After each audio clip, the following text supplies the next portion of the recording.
If you want to upload a custom thumbnail, you need to verify your YouTube account first. Keep on watching and I'll show you how to do it. So on your main YouTube page, on the left side, you're going to scroll down to settings. And before I go on, I'm just going to remind you guys to please give this video a like, hit the subscribe button and turn on your notification bell. Once you're in settings, then click on channel status and features. And here, if you scroll down to custom thumbnails, you'll see a red line and you'll see not enabled. So what you need to do is you need to verify your account by clicking on the blue button on the top here.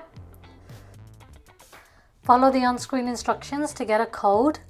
Enter the code in and then your account will be verified.